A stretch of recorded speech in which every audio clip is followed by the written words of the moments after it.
আলহামদুলিল্লাহি ওয়া কাফা ওয়া সালামুন আলা ইবাদিহিল্লাযীনা ইসতাফা আম্মা বা'দ। আজ 20তম তারাবি। আজকের তারাবিতে 23তম পারা তিলাওয়াত করা হবে। এই পারায় সূরা ইয়াসিন, সূরা সাফাত, সূরা সাদ ও সূরা জুমার এর তেলাওয়াত আমরা শুনতে পাবো ইনশাআল্লাহ। প্রথম সূরা ইয়াসিন। এই সূরার সূচনাই হয়েছে আল্লাহ রসুল সাল্লাল্লাহু আলাইহি ওয়াসাল্লামের রিসালতের সত্যতার বর্ণনার মধ্য দিয়ে।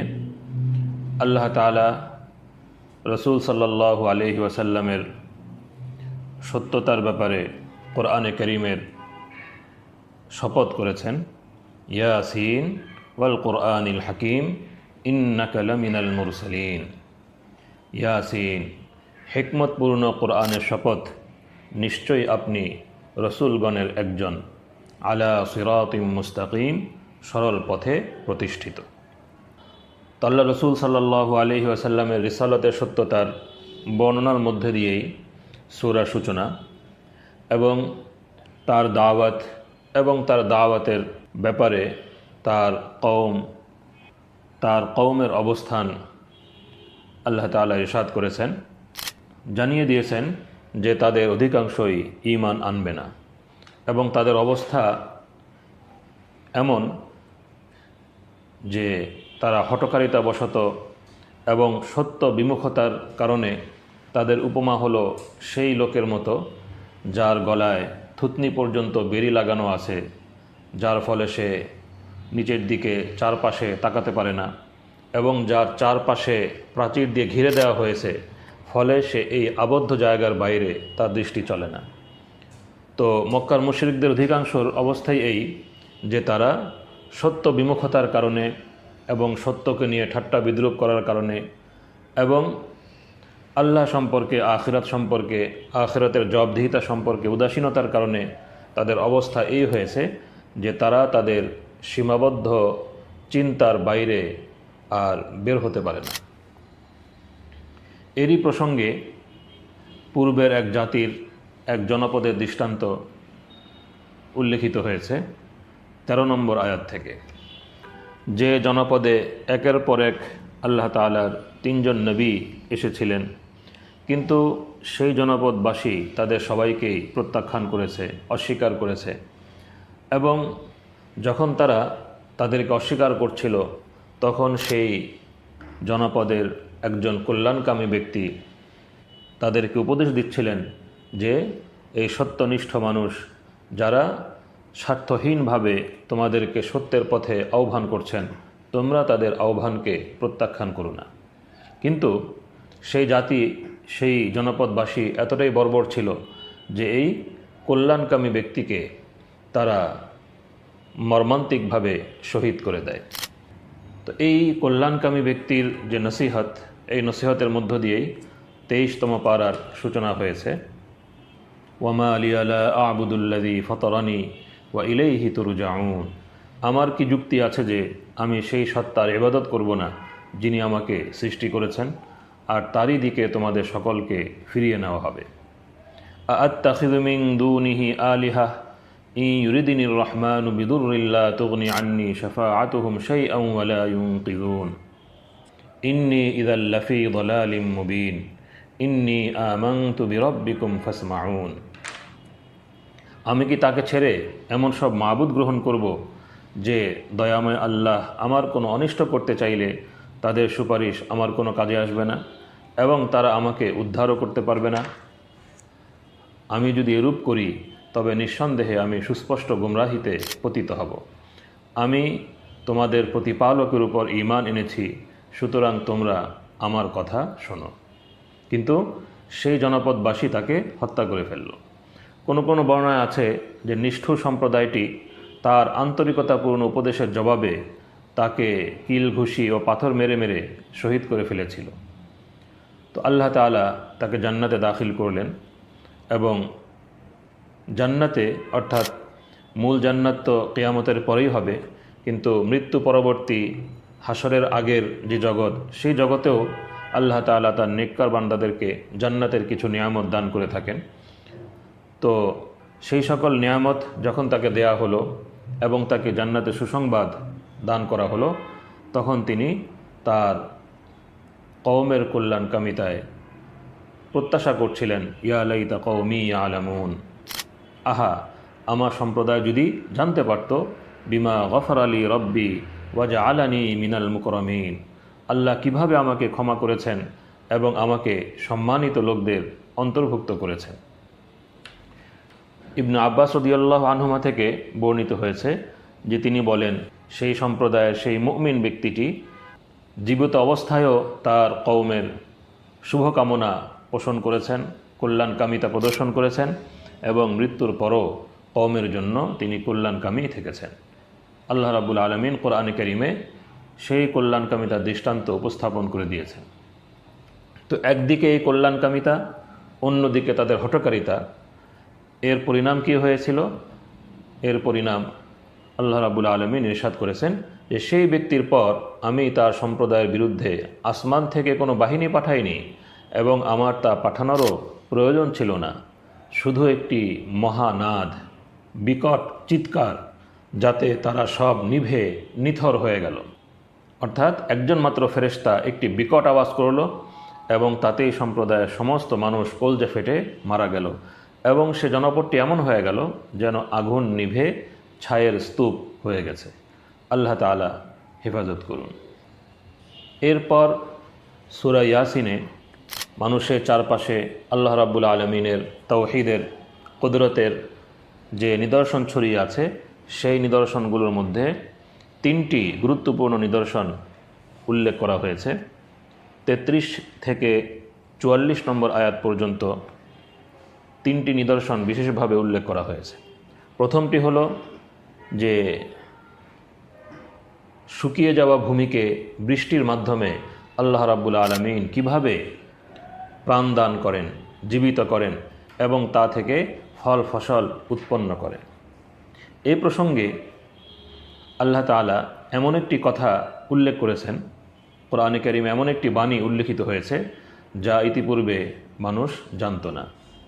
36 নম্বর আয়াতে ইরশাদ হয়েছে, সুবহানাল্লাযী খালাকাল আজওয়াজা কুল্লাহা মিম্মা তুমবিতুল আরদু ওয়া মিন আনফুসিহিম ওয়া মিম্মা লা ইয়ালামুন।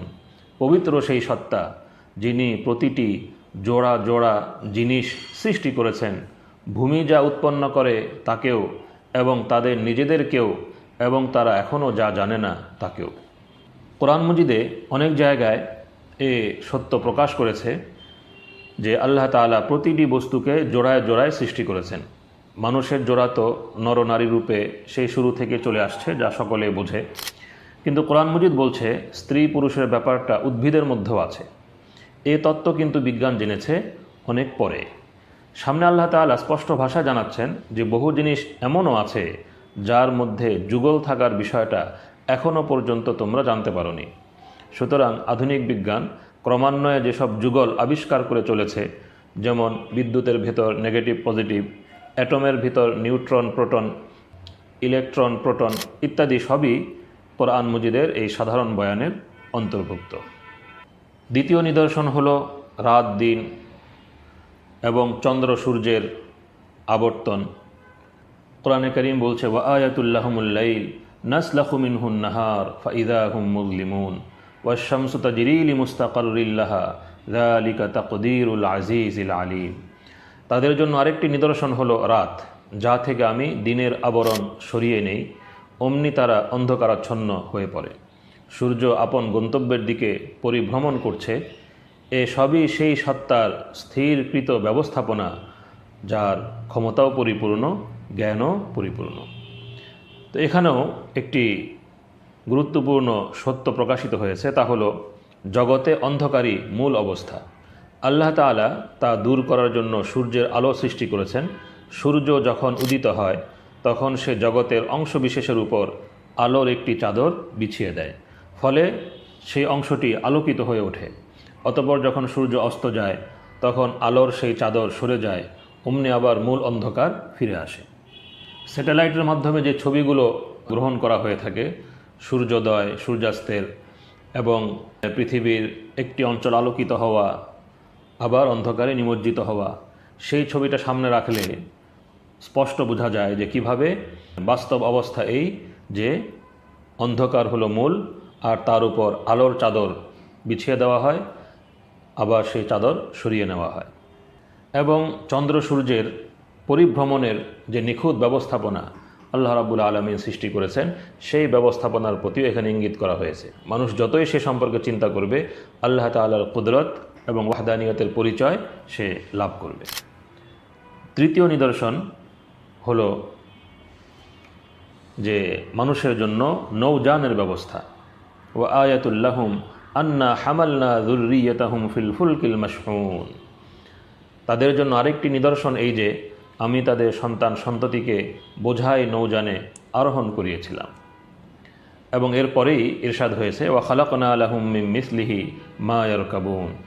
তাদের জন্য অনুরূপ আরও জিনিস সৃষ্টি করেছি যাতে তারা সোয়ার হবে। তো অনেকের ব্যাখ্যা করেছেন যে মরুভূমির জাহাজ, উট এর মাধ্যমে, কিন্তু আরবি ব্যাকরণ অনুসারে আয়াতের তরজমা এভাবেও করা যেতে পারে যে আমি তাদের জন্য এর মতো অন্য জিনিসও সৃষ্টি করেছি যাতে তারা ভবিষ্যতে আরোহণ করবে। এ হিসেবে কিয়ামত পর্যন্ত যত যানবাহন আবিষ্কৃত হবে সবই এর অন্তর্ভুক্ত হয়ে যায়। যেমন বিভিন্ন রকমের আধুনিক জলযান, উড়োজাহাজও একদিক থেকে পানির জাহাজ তুলল, একটা সাঁতার কাটে পানিতে, অন্যটা বায়ুতে। এই সব কিছু সম্পর্কে আল্লাহ তাআলা বলেন আল্লাহ পাকের আযাব যদি আসে তাহলে এই সবগুলো ধ্বংস হয়ে যেতে পারে, কিন্তু ইল্লা রাহমাতাম মিন্না ওয়া মাতাআন ইলা হিন, এসবই আমার পক্ষ হতে এক রহমত এবং এক নির্দিষ্ট কাল পর্যন্ত জীবনের আনন্দ ভোগের সুযোগ যা তাদেরকে দেয়া হচ্ছে। মানুষের কর্তব্য হলো আল্লাহ পাকের কুদরতের এই নিদর্শনসমূহ যা তার চারপাশে, যা তার জীবনযাত্রায় ছড়িয়ে আছে সে সম্পর্কে চিন্তা ভাবনা করা এবং আল্লাহকে ভয় করা। এরপর থেকে আখিরাতের জীবন সম্পর্কে, কিয়ামতের ভয়াবহতা, সিংহায় ফুক এবং এর পরবর্তী জান্নাত জাহান্নামের যে চিত্র সেগুলো সূরা ইয়াসিনে বিস্তারিতভাবে বর্ণিত হয়েছে। কাফিরদের আখিরাতের আযাব সম্পর্কে 65 নম্বর আয়াতে ইরশাদ হয়েছে যে আল ইয়াউমা নাখতিমু আলা আফওয়াহিহিম ওয়া তুকাল্লিমুনা আইদিহিম ওয়া তাশহাদু আরজুলুহুম বিমা কানু ইয়াকসিবুন। আজ আমি তাদের মুখে মোহর লাগিয়ে দিব, ফলে তাদের হাত আমার সাথে কথা বলবে এবং তাদের পা সাক্ষ্য দেবে তাদের কৃতকর্মের। কাফেররা যখন তাদের শিরিক ও অন্যান্য অপরাধের কথা অস্বীকার করবে তখন আল্লাহ তাআলা তাদের হাত পাকে বাকশক্তি দান করবেন। তখন তারা সাক্ষ্য দেবে যে তারা অমুক অমুক গুনাহ করেছিল। তো আল্লাহ রাব্বুল আলমিনের কর্তৃত্বের অধীন মানুষের সর্বসত্তা, মানুষের গোটা অস্তিত্ব আল্লাহ রাব্বুল আলমিনের কর্তৃত্বের সম্পূর্ণ অধীন। আল্লাহ তাআলা সতর্ক করছেন সামনের আয়াতগুলোতে যে আমি চাইলে ইহকালেই তাদের দৃষ্টিশক্তিকে বিলুপ্ত করে দিতে পারতাম। তখন তারা পথের সন্ধানে ছোটাছুটি করত, কিন্তু তারা কোথায় কি দেখতে পেত। আমি ইচ্ছা করলে তাদেরকে স্ব স্থানে বসিয়ে তাদের আকৃতি এমনভাবে বিকৃত করে দিতে পারতাম যে তারা সামনে অগ্রসর হতে পারত না এবং পিছনেও ফিরে আসতে পারত না। এরপর একটি দৃষ্টান্ত দিয়েছেন যে আল্লাহ পাক তো মানুষের সত্তার মধ্যে পরিবর্তন সাধন করেন। ইরশাদ হয়েছে ওয়ামান নুআম্মিরহু নুনাক্কিসহু ফিল খালকি আফালা ইয়াকিলুন। আমি যাকে দীর্ঘায়ু দান করি গঠনগতভাবে তাকে উল্টিয়ে দেই, তবুও কি তারা উপলব্ধি করবে না? অর্থাৎ মানুষ যখন খুব বেশি বৃদ্ধ হয়ে যায় তখন তার শক্তিসমূহ নিঃশেষ হয়ে যায়, তার দেখার, শোনার, বলার, বোঝার মতো ক্ষমতা থাকে না, থাকলেও তা এতই সামান্য যা বিশেষ কোনো কাজে আসে না। আল্লাহ তাআলা বলেন মানুষ তো তাদের শারীরিক এসব পরিবর্তন হর হামেশাই প্রত্যক্ষ করছে। এর দ্বারা তাদের শিক্ষা গ্রহণ করা উচিত যে আল্লাহ তাআলা তাদের মধ্যে যখন এরকম শারীরিক পরিবর্তন ঘটানোর ক্ষমতা রাখেন তখন গুনাহের কারণে তাদেরকে বিলকুল অন্ধও করে দিতে এবং তাদেরকে সম্পূর্ণরূপে বিকৃতও করে ফেলতে পারেন। সূরার শেষের দিকে ৭৮ থেকে ৮৩ নম্বর আয়াতে আল্লাহ রাব্বুল আলামিন মানুষের অজ্ঞতা এবং হঠকারিতার একটি দৃষ্টান্ত উপস্থাপন করেছেন। ওয়াদরাবা লানা মাসালান ওয়া নাসিয়া খালকাহ ক্বালা মান ইউহয়িল ইযামা ওয়া হিয়া রামীম। মানুষ আখিরাতকে পুনরুত্থানকে অস্বীকার করে বলতে থাকে। আল্লাহ তাআলা বলেন যে আমার সম্পর্কে সে উপমা রচনা করে অথচ সে নিজ সৃজনের কথা ভুলে বসে আছে। সে বলে কে এই অস্থিগুলিকে জীবিত করবে এগুলো পচে গলে যাওয়া সত্ত্বেও? বলুন, সেগুলোকে জীবিত করবেন সেই সত্তা যিনি তাদেরকে প্রথমবার সৃষ্টি করেছিলেন।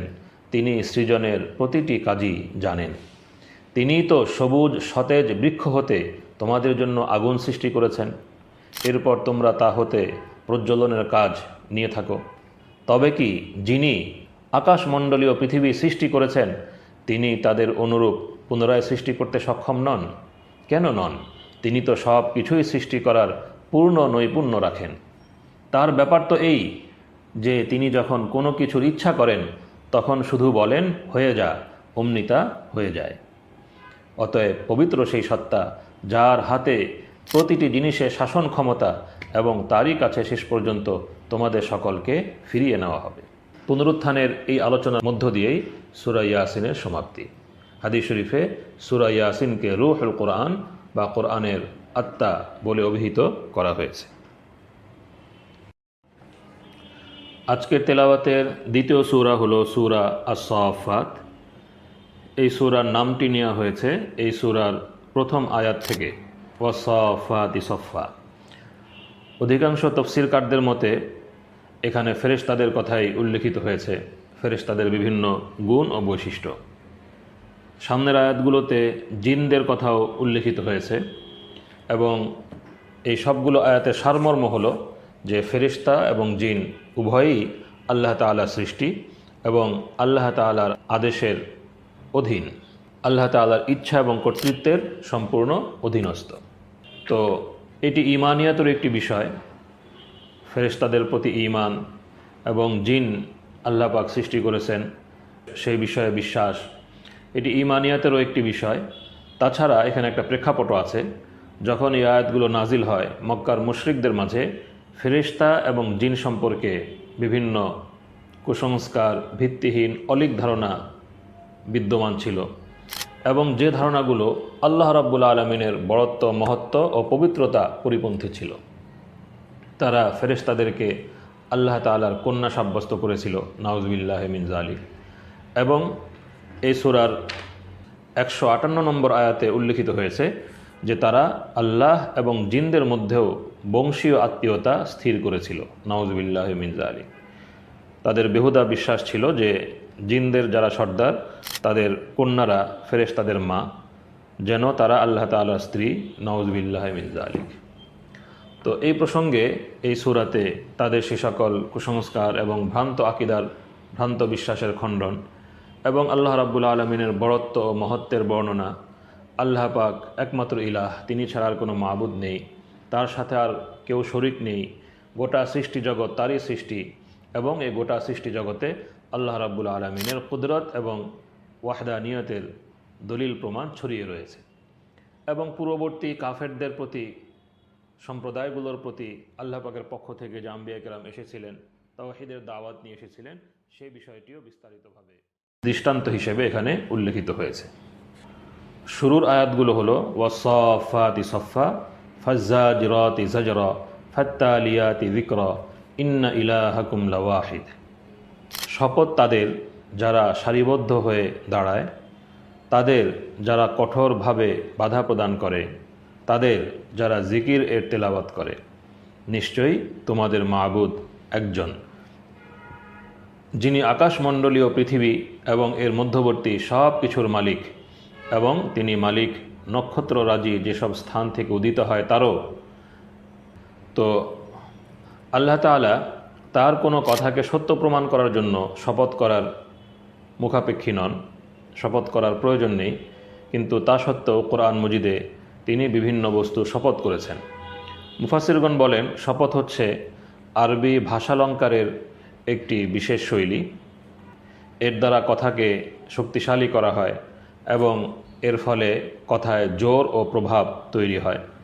দ্বিতীয়ত, যেসব বিষয়ের শপথ করা হয়েছে লক্ষ্য করলে দেখা যায় তা থেকে সেই বিষয়বস্তু প্রমাণিত হয় যার উল্লেখ শপথের পর করা হয়।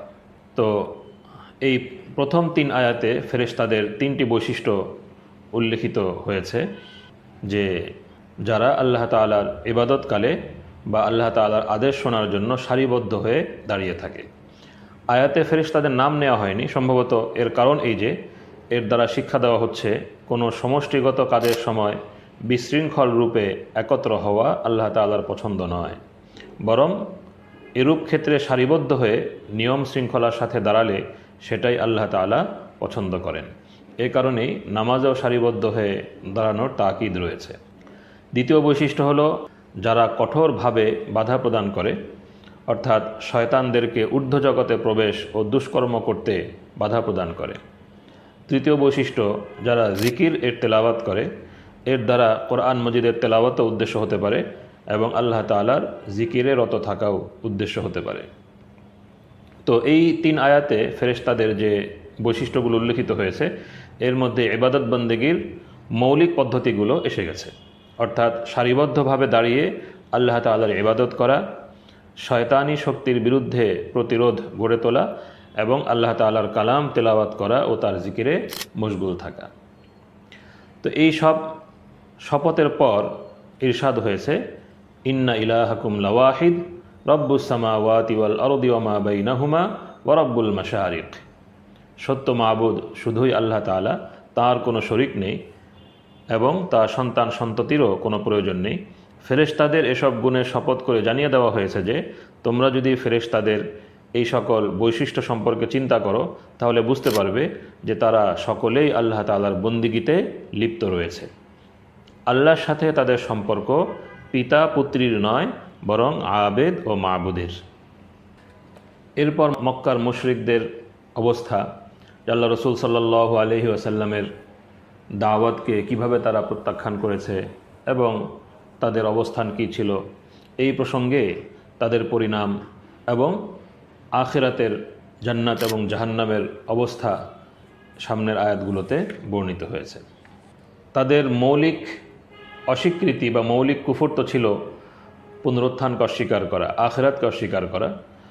তারা বলতো আইদা মিতনা ওয়া কুন্না তুরাবা ওয়া ইযামা আ ইন্না লামাবউসুন, আমরা কি মরে মাটি ও অস্থিতে পরিণত হয়ে যাওয়ার পরও আমাদেরকে পুনরায় জীবিত করা হবে? এমনকি আমাদের পূর্বেকার আমাদের বাপদাদাদেরকেও বলে দিন হ্যাঁ, এবং তোমরা লাঞ্ছিতও হবে।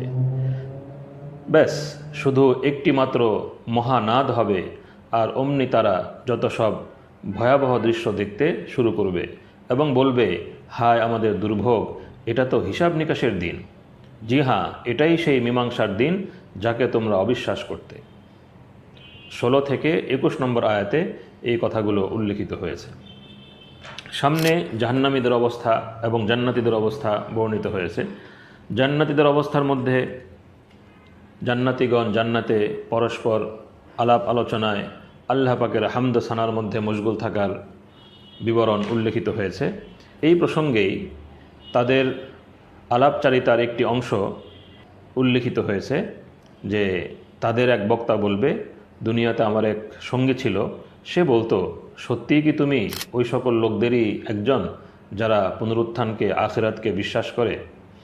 যখন আমরা মরে মাটি ও অস্থিতে পরিণত হব তখন কি বাস্তবে কি আমাদেরকে আমাদের কৃতকর্মের প্রতিফল দেওয়া হবে? এরপর সে জান্নাতি অন্য জান্নাতীদেরকে বলবে তোমরা কি উকি মেরে আমার সেই সঙ্গীকে দেখতে চাও? এরপর সে নিজে জাহান্নামে উকি দিবে এবং তার সেই সঙ্গীকে দেখতে পাবে জাহান্নামের মাঝখানে। সে তখন তাকে লক্ষ্য করে বলবে তাল্লাহি ইনকিত লাতুরদিন, আল্লাহর কসম তুমি তো দুনিয়াতে আমাকে ধ্বংসই করে দিচ্ছিলে। ওয়ালাউলা নি'মাতু রব্বি লাকুনতু মিনাল মুহদারিন, আমার প্রতিপালকের অনুগ্রহ না থাকলে অন্যদের সাথে আমাকেও ধরা হতো। এরপর সে আল্লাহ পাকের হামদসানা করবে এবং এই প্রসঙ্গে ইরশাদ হয়েছে ইন্না হাযা লাহুয়াল ফাউজুল আযীম লিমিসলি হাযা ফালিয়ামালিল আমিলুন, প্রকৃতপক্ষে এটাই তো মহা সাফল্য, এরকম সাফল্যের জন্যই তো কর্মকারীদের কর্ম করা উচিত। সামনে আম্বিয়া কেরামের যে ঘটনাবলী বর্ণিত হয়েছে, প্রথম ঘটনা হজরত নূহ আলাইহিস সালাতু ওয়াস সালামের, যার কওম তাকে অস্বীকার করেছিল, আল্লাহ তাআলা সেই কওমকে পানিতে নিমজ্জিত করেছেন। দ্বিতীয় আলোচনা হজরত ইব্রাহিম আলাইহিস সালাতু ওয়াস সালামের, তার আলোচনার বিভিন্ন প্রসঙ্গ উল্লেখিত হয়েছে এবং তার আলোচনা প্রসঙ্গেই তার জীবনের এক অভূতপূর্ব ঘটনা সূরা সাফাতেই উল্লেখিত হয়েছে। সেটা হলো হজরত ইসমাঈল আলাইহিস সালাতু ওয়াস সালাম এবং তাকে কোরবানি করার যে আদেশ আল্লাহ পাকের পক্ষ থেকে এসেছিল এবং ইব্রাহিম আলাইহিস সালাতু ওয়াস সালাম সেই আদেশ পালন করে দেখিয়ে দিয়েছিলেন, সেই বিষয়টি এখানে উল্লেখিত হয়েছে। 100 নম্বর আয়াত থেকে 107 নম্বর আয়াত পর্যন্ত এই ঘটনাটি বর্ণিত হয়েছে যে ইব্রাহিম আলাইহিস সালাতু ওয়াস সালাম আল্লাহর কাছে দোয়া করেছেন, হে আমার প্রতিপালক, আমাকে এমন পুত্র দান করুন যে হবে সৎ লোকদের একজন। সুতরাং আমি তাকে এক সহনশীল পুত্রের সুসংবাদ দিলাম। এরপর সে পুত্র যখন ইব্রাহিমের সাথে চলাফেরা করার উপযুক্ত হলো, তখন সে বলল, বাছা, আমি স্বপ্নে দেখছি কি যে তোমাকে জবেহ করছি, এবার চিন্তা করে বলো তোমার অভিমত কি? পুত্র বলল, আব্বাজি, আপনাকে যার নির্দেশ দেওয়া হচ্ছে আপনি সেটাই করুন, ইনশাআল্লাহ আপনি আমাকে সবরকারীদের একজন পাবেন। সুতরাং সেটা ছিল এক বিস্ময়কর দৃশ্য যখন তারা উভয়ে আনুগত্য প্রকাশ করল এবং পিতা পুত্রকে কাত করে শুইয়ে দিল। আর আমি তাকে ডাক দিয়ে বললাম, হে ইব্রাহিম, তুমি স্বপ্নকে সত্যে পরিণত করে দেখিয়েছ, নিশ্চয়ই আমি সৎকর্মশীলদেরকে এভাবেই পুরস্কৃত করে থাকি। এটা ছিল এক স্পষ্ট পরীক্ষা এবং আমি এক মহান কোরবানির বিনিময়ে সে শিশুকে মুক্ত করেছিলাম। তো পিতা পুত্র উভয়ে তো নিজেদের পক্ষ থেকে আল্লাহ তাআলার হুকুম তামিল করার জন্য ধরে নিয়েছিলেন যে পিতা পুত্রকে জবাহ করবেন। ইব্রাহিম আলাইহিস সালাতু ওয়াস সালাম পুত্রকে কাত করে শোয়ালেন। তো আল্লাহ তাআলার আদেশ পালনের জন্য তাদের সাধ্যমতো যা কিছু করার ছিল তা তারা করে ফেলেছিলেন, তাই তাদের পরীক্ষা হয়ে গিয়েছিল। তো এরপর আল্লাহ তাআলা তার কুদরত প্রকাশ করলেন। ছুরি হজরত ইসমাঈল আলাইহিস সালাতু ওয়াস সালামের স্থলে একটি দুম্বার উপর চলল। আল্লাহ তাআলা সেটিকে নিজ কুদরতে সেখানে পাঠিয়ে দিয়েছিলেন। হজরত ইসমাঈল আলাইহিস সালাতু ওয়াস সালাম জীবিত ও নিরাপদ থাকলেন। সামনের আয়াতগুলোতে ইব্রাহিম আলাইহিস সালাতু ওয়াস সালামের আরেক পুত্রের সুসংবাদ উল্লেখিত হয়েছে। 112 নম্বর আয়াতে, ওয়াবাশশারনাহু বিইসহাক নাবিয়্যাম মিনাস সালিহিন, আর আমি তাকে সুসংবাদ দিলাম ইসহাকের যে সে নেককারদের মধ্যে একজন নবী হবে।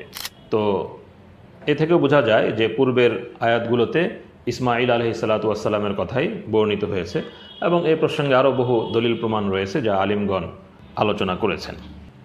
তৃতীয় ঘটনা হজরত মূসা এবং হজরত হারুন আলাইহিস সালাতু ওয়াস সালামের। চতুর্থ ঘটনা হজরত ইলিয়াস আলাইহিস সালামের, যাকে শামের একটি জনপদে নবী বানিয়ে পাঠানো হয়েছিল যেখানে বাল নামক এক মূর্তির পূজা করা হতো। তিনি সেই জনপদের অধিবাসীদেরকে মূর্তি পূজা থেকে বারণ করেছিলেন। পঞ্চম ঘটনা হজরত ইব্রাহিম আলাইহিস সালাতু ওয়াস সালামের ভাতিজা হজরত লূত আলাইহিস সালাতু ওয়াস সালামের এবং তার কওমের উপর আযাব আসার। ষষ্ঠ ঘটনা হজরত ইউনুস আলাইহিস সালাতু ওয়াস সালামের, যাকে মাছের পেটে কিছু সময় কিছুকাল থাকতে হয়েছিল এবং তিনি সেখানে আল্লাহ পাকের তাসবিহ করেছিলেন, আল্লাহর দিকে রুজু করেছিলেন।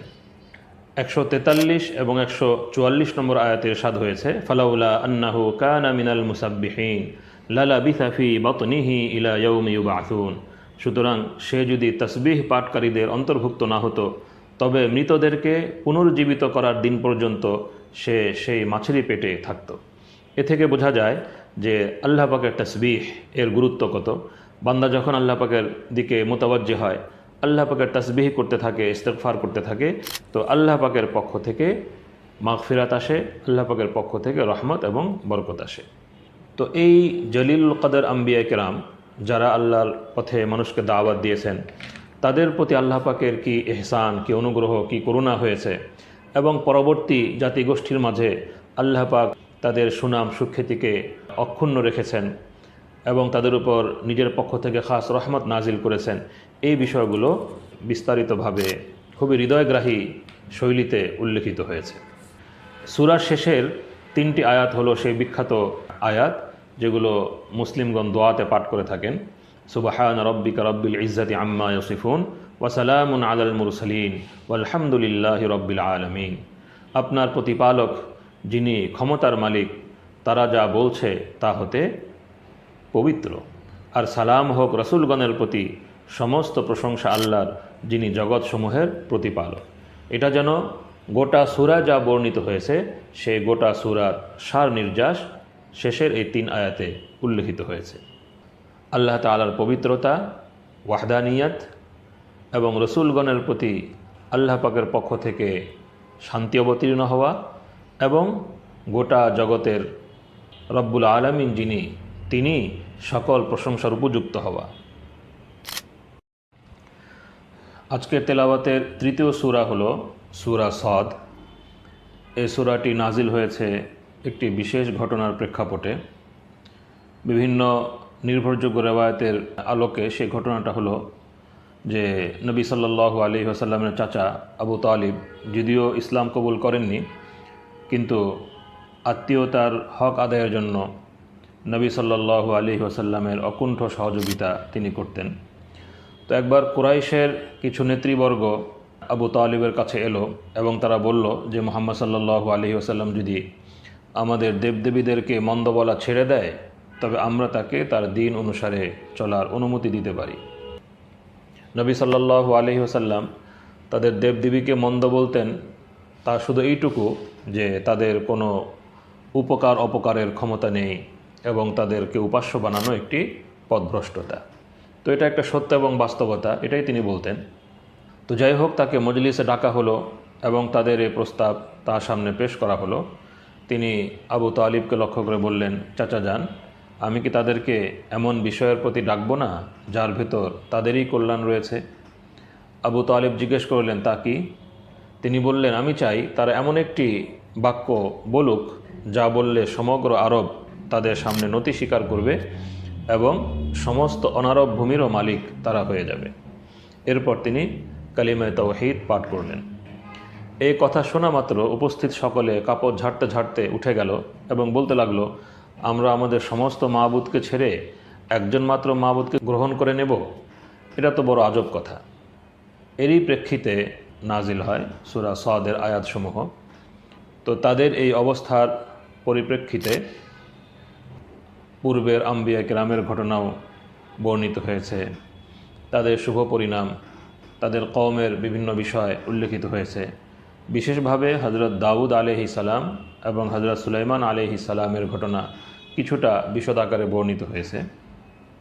উদ্দেশ্য হলো যে তারা আল্লাহ পাকের পক্ষ থেকে পার্থিব নানা নিয়ামত লাভ করেছিলেন। তাদেরও শক্তি, সামর্থ্য, ঐশ্বর্য, প্রভাব, প্রতিপত্তি সবই ছিল, কিন্তু এ সত্ত্বেও তাদের বৈশিষ্ট্য হলো যে তারা আল্লাহকে ভুলেননি, বরং তারা আল্লাহর অনুগত থেকেছেন। কখনো কিছুমাত্র ভুল ত্রুটি হয়ে গেলেও তারা সঙ্গে সঙ্গে আল্লাহ রাব্বুল আলামিনের সামনে সিজদায় পড়ে গেছেন, ইস্তেগফার করেছেন এবং আল্লাহ পাকের নিকটে ক্ষমা প্রার্থনা করেছেন। আল্লাহ তাআলাও তাদেরকে ক্ষমা করে দিয়েছেন। তো এই প্রসঙ্গে হযরত দাউদ আলাইহিস সালাম এবং হযরত সুলাইমান আলাইহিস সালামের বিবরণে প্রচ্ছন্নভাবে একটি দুটি বিষয়ের প্রতি ইশারা করা হয়েছে, যার সার কথা হলো শুধু এইটুকু দেখানো যে আম্বিয়া কেরাম কোনো সময় কোনো অনুত্তম কাজ বা তাদের শান মোতাবেক কোনো ভুল ত্রুটি হয়ে গেলেও সঙ্গে সঙ্গেই তারা আল্লাহ পাকের দিকে রুজু করেছেন এবং তওবা ইস্তেগফার করেছেন, এইটুকু বোঝানো উদ্দেশ্য। কিন্তু এই প্রচ্ছন্ন বিষয়গুলোর ব্যাখ্যা না কোরআন করেছে, না হাদিস শরীফের সহিহ রিওয়ায়াতে এগুলো পাওয়া যায়। কিন্তু বিভিন্ন তাফসীরের কিতাবে বা বিভিন্ন বইপত্রে এই বাইবেল এবং ইসরায়েলি রিওয়ায়াতের দ্বারা প্রভাবিত হয়ে এমন কিছু ঘটনা বর্ণিত হয়েছে যেগুলো আম্বিয়া কেরামের শান পরিপন্থী। বাইবেলে তো আম্বিয়া কেরামকে কবিরা গুনাহের লিপ্ত ব্যক্তিরূপে উপস্থাপন করা হয়েছে, নাউযুবিল্লাহি মিন যালিক। সেটা তো সম্পূর্ণই ভ্রান্ত, সম্পূর্ণ মিথ্যা। কোরআনে কারীম আম্বিয়া কেরামের প্রকৃত অবস্থা বিভিন্ন জায়গায় তুলে ধরেছে যে তারা ছিলেন আল্লাহ পাকের প্রিয়পাত্র এবং তাদের গোটা জীবন আল্লাহ পাকের আনুগত্যের মধ্যেই অতিবাহিত হয়েছে। তো এই জন্য এখানে মূলনীতি হলো যে আম্বিয়া কেরামের যে মহত্ব, তাদের যে ব্যক্তিত্ব কোরআনে কারীমের মাধ্যমে এবং সহিহ হাদিসের মাধ্যমে প্রমাণিত হয়, সেগুলোকে বিশ্বাস করতে হবে। এর বাইরে কোরআন সুন্নাহ দ্বারা প্রতিষ্ঠিত তাদের যে ব্যক্তিত্ব, তার সাথে সাংঘর্ষিক কোনো বর্ণনা যদি আসে, তাহলে সেই সকল বর্ণনাকে গ্রহণ করা যাবে না। আর বাইবেলে যে সকল বিষয় রয়েছে, এটা কোরআনে কারীমের একটি ইসলাহের গুরুত্বপূর্ণ দিক যে বাইবেলে এবং পূর্ববর্তী কিতাবসমূহে আম্বিয়া কেরামের যে চরিত্র হনন করা হয়েছে, কোরআনে কারীম এসে তাদের প্রকৃত অবস্থা তুলে ধরেছে। তারা যে আল্লাহ পাকের নৈকট্যপ্রাপ্ত এবং ফরমাবরদার বান্দা ছিলেন, আদর্শ মানব ছিলেন, এই বিষয়টা কোরআনে কারীম তুলে ধরেছে। এই জন্য যে বিষয়টা কোরআন প্রচ্ছন্ন রেখেছে, সেই বিষয়টাকে প্রচ্ছন্নই থাকতে দেওয়া উচিত এবং সেটার ব্যাপারে ইজমালি যে ধারণা, যে বিশ্বাস রাখতে হবে সেটাই, যেটা কোরআনে কারীম দ্বারা প্রতিষ্ঠিত আম্বিয়া কেরামের ব্যক্তিত্বের সাথে সামঞ্জস্যপূর্ণ। এই সূরা শেষের দিকে আল্লাহ তাআলা রসুল করিম সাল্লাল্লাহু আলাইহি ওয়াসাল্লামকে নির্দেশনা দিয়েছেন যে আপনি আপনার অবস্থান সম্পর্কে পরিষ্কারভাবে মানুষকে বলে দিন, কুল মা আসআলুকুম আলাইহি মিন আজর ওয়া মা আনা মিনাল মুতাকাল্লিফিন ইন হুয়া ইল্লা যিকরুল লিল আলামিন ওয়া লা তা'লামুন্না নাবাহু বা'দা হিন। হে রসুল সাল্লাল্লাহু আলাইহি ওয়াসাল্লাম, মানুষকে বলে দিন, আমি এই ইসলামের দাওয়াতের কারণে তোমাদের কাছে কোনো পারিশ্রমিক চাই না এবং আমি ভনিতাকারীদেরও অন্তর্ভুক্ত নই। এটা তো জগৎবাসীর জন্য এক উপদেশ মাত্র এবং কিছুকাল পরেই তোমরা এর অবস্থা জানতে পারবে। আজকের তেলাওয়াতের শেষের দিকে আমরা শুনতে পাব সূরাতুজ জুমারের প্রথম দিকের কিছু অংশ। এই সূরা নাজিল হয়েছিল মক্কি জীবনের শুরুর দিকে, এজন্য এতে মক্কার মুশরিকদের বিভিন্ন ভ্রান্ত ধারণার খণ্ডন করা হয়েছে এবং তাওহীদকে, আল্লাহ রাব্বুল আলামিনের ওয়াহদানিয়তকে দলিল প্রমাণ দ্বারা সপ্রমাণ করা হয়েছে। তাদের বিশ্বাস ছিল যে আল্লাহ তাআলাই সৃষ্টিকর্তা, তবে তারা বিভিন্ন দেবদেবী বানিয়ে নিয়ে সেগুলোর উপাসনা করত এই বিশ্বাস থেকে যে তারা আল্লাহর দরবারে তাদের জন্য সুপারিশ করবে এবং এদের মাধ্যমে তারা আল্লাহর নৈকট্য অর্জন করবে। নাউযুবিল্লাহি মিন যালিক। এই সূরাতে অত্যন্ত যুক্তিপূর্ণ ভাষায় তাদের সেই ভ্রান্ত বিশ্বাসকে খণ্ডন করা হয়েছে এবং পরিষ্কার নির্দেশনা দেওয়া হয়েছে যে উপাসনা একমাত্র আল্লাহ তাআলারই। আল্লাহ তাআলার উপাসনার মধ্যে, আল্লাহ তাআলার ইবাদতের মধ্যে অন্য কোনো কিছুর মিশ্রণ ঘটানো যাবে না। এবং এ প্রসঙ্গেই 23 পারার শেষের দিকে সূরা জুমারের যে আয়াতগুলো তেলাওয়াত করা হবে, সেই আয়াতে আল্লাহ রাব্বুল আলামিন মুওয়াহিদ এবং মুশরিকের একটি উপমা তুলে ধরেছেন। এক অসাধারণ উপমা এখানে উল্লেখিত হয়েছে 29 নম্বর আয়াতে। ইরশাদ হয়েছে, দরাবাল্লাহু মাসালার রাজুলান ফীহি শুরাকাউ মুতাশাকিসুন ওয়া রাজুলান সালামান লিরাজুল হাল ইয়াস্তাবিয়ানি মাসালা আলহামদুলিল্লাহি বাল আকসারুহুম লা ইয়ালামুন। অর্থাৎ দুজন গোলাম, এক গোলামের কয়েকজন মনিব রয়েছে এবং এই মনিবেরা, এই মালিকেরা একে অপরের প্রতি শত্রু ভাবাপন্ন। এদের মধ্যে পরস্পর রেষারেষি লেগেই থাকে। তো এদের এই রেষারেষির কারণে গোলাম সবসময় আতঙ্কিত অবস্থায় থাকে যে সে কার আদেশ পালন করবে, কার আদেশ অমান্য করবে। পক্ষান্তরে অপর গোলাম, তার মনিব হলো পরম ক্ষমাশীল, অতি করুণাময়। সে একনিষ্ঠভাবে তার আদেশ পালন করে এবং সে তার মনিবের নিকট থেকে ক্ষমা এবং করুণার প্রত্যাশা করে। তো কোরআন বলে দিচ্ছে যে যে মুওয়াহিদ সে হলো সেই ব্যক্তির মতো যে একজন ক্ষমাশীল করুণাময় মনিবের একনিষ্ঠভাবে সেবা এবং আনুগত্য করে যায়। তো কোরআনে কারীম এই উপমার মাধ্যমে বুঝিয়ে দিয়েছে যে মুওয়াহিদ সেই হলো সফলতাপ্রাপ্ত এবং সে সব রকমের শান্তি ও প্রশান্তির মধ্যে থাকে। পক্ষান্তরে যে মুশরিক, সে এক বিভ্রান্তির মধ্যে এবং এক উদ্ভ্রান্ত অবস্থার মধ্যে এবং এক মানসিক পীড়নের মধ্যে তার জীবন কাটতে থাকে। তো মুওয়াহিদ এবং মুশরিকের এই অতুলনীয় উপমার মধ্য দিয়েই আজকের তারাবির তেলাওয়াত সমাপ্ত হবে। আল্লাহ তাআলা আমাদেরকে জীবনের সকল ক্ষেত্রে তাওহীদের উপর অটল অবিচল থাকার তৌফিক দান করুন এবং শিরকে আসগর এবং শিরকে আকবর সব রকমের শিরিক থেকে নিজেদের চিন্তা, চেতনা, কর্ম, বিশ্বাসকে মুক্ত পবিত্র রাখার তৌফিক দান করুন। ওয়া আখিরু দাওয়ানা আনিল হামদুলিল্লাহি রাব্বিল আলামিন।